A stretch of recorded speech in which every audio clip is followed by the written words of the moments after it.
Okay, day two of this massive sell-off, but I'm here to tell you that there is hope. No, we're not moving any more submarines into Russian waters, but the charts and the market are starting to wake up. They're starting to understand what this is all about, and more importantly, what is going to come next. So I'm going to break down some key charts, as well as pretty bullish news come in, as always, when the reversal will be here. So if that's something you're interested in, and you want to stay up to date in the markets, making sure that, well, your portfolio is doing something. I mean, right now it's going down, but don't worry, we're going to fix that.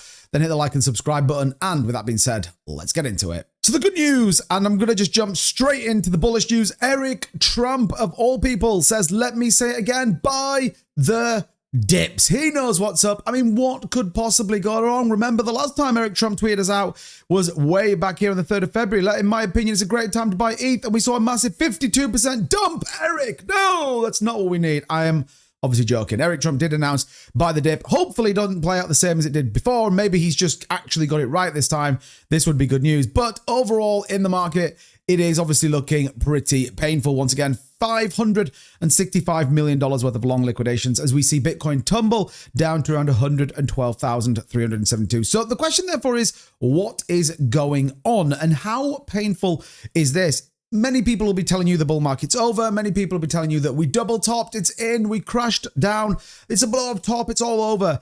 I, again, want to state, how as I have done now for the last 3 videos, this is, in my opinion, not over. This is just a normal market correction. And if anything, we have actually been overcooked for the longest time, so this is probably well overdue. There is a number of factors going into it that we'll talk about, as well as what the reversal may look like. One of those biggest factors right now is Donald Trump declaring that, well, he's basically ready to go to nuclear war with Russia. I mean, can't we just get along, people? Let's let Bitcoin do something.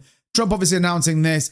Again, it's a little bit more, you know, whose car's bigger than the other person's car. It's a little bit kind of back and forth. Obviously, words do have significant meaning in this, and putting nuclear submarines in appropriate regions near the Russian borders do obviously have some significant meaning as well. Do I think Trump's going to war? No. This is, again, a flex of power. The difference between, say, the Iran and Israel situation and this is that, well, Russia have a lot more arsenal behind them and it could get a lot worse. So markets right now are very uncomfortable with this. You only have to take a look, for example, here on gold and what gold is doing. It is absolutely skyrocketing. People are getting out of every market, the S&P 500, the NASDAQ, and everything. People are simply averting every single shred of risk. This, once again, though, is very traditional of bull market cycles. People go in and out of gold like they're queuing up for a cinema ticket. And I think this is important. And it isn't only just the retail investor or what is little of the retail investors. Some big people have been shaken out right now. Arthur Hayes.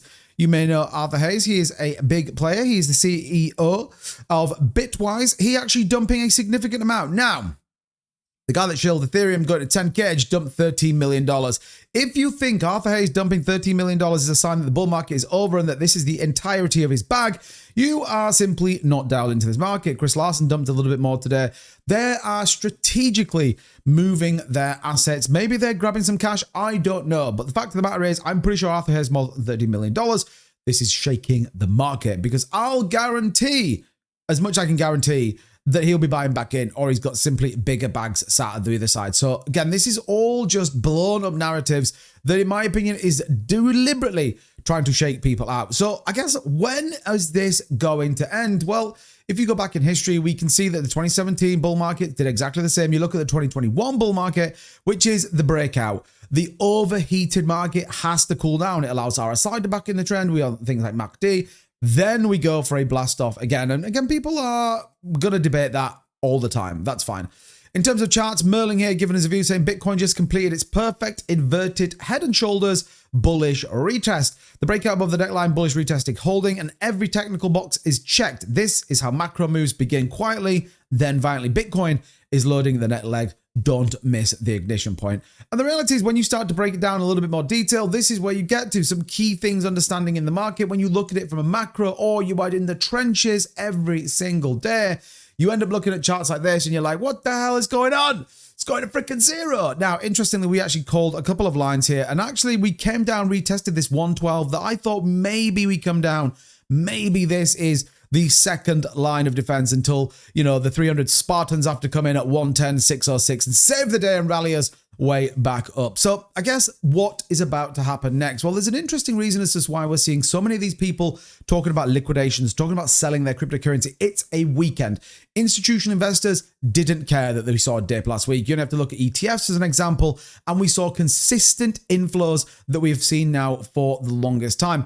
In fact, when you look at the total move across the last, say, week or two, you saw a significant net inflow outside of the first, which was obviously yesterday, where we saw a significant outflow. But traditionally, you think of IBIT as an example, one of the biggest bulls and consistently buying Bitcoin, then 2.6 million was what came out, just 22 Bitcoin. Remember, this is going to be different based on the price going down. And yes, we saw a pretty sharp decline on the outflows. It is one day and again into the weekend. So the macro side of things right now is still telling us this market is very much aligned to where we want to get to. And more importantly, that it is going to reverse and send back to the uptrend. There might still be another few days of pain. Altcoins, however, that's a totally different story. And I've got a video update for you guys on that. But watch out for the bullish retest. We've got a couple of key points. 112 is what I'm looking at as a strong retest. We could see a retest of the 110. Below that, better pack our bags because the market's over. I'm kidding, right? But these two key levels are going to be really important, as well as further developments between the US and Russia. And obviously Donald Trump telling us that, well, in 5 months, it's all going to be okay. You see the boom that this country goes through in 5 or 6 months from now with all of the things that are happening. Car plants are getting ready to start built. Mm-hmm. They're going to be built by record numbers. The AI stuff is crazy, what's going on there. Billions and billions, trillions of dollars is being, and it's all going to start very shortly now. It's amazing. We've taken in almost $17 trillion of investments in this country. And when you see what happens, we're going to have a successful country like I think we've never had before. So not long to go. You know, Bitcoin to 250,000, 2026, end of the bull market. Maybe everything just changed. This is the reset we need. And huge amounts of capital are finally flowing into this market. Or basically everyone just lied and we're all going to zero. I don't know. Make your own decisions. Let me know in the comments down below. However, just for your sanity and mine, I'm very optimistic about where this market's going. Macros tell me this market's bullish. And, well, this is just another bump in a very long and drawn out, boring road. Until next time, thanks for watching, everybody. Hit the like and subscribe button. I'll see you soon. Bye-bye.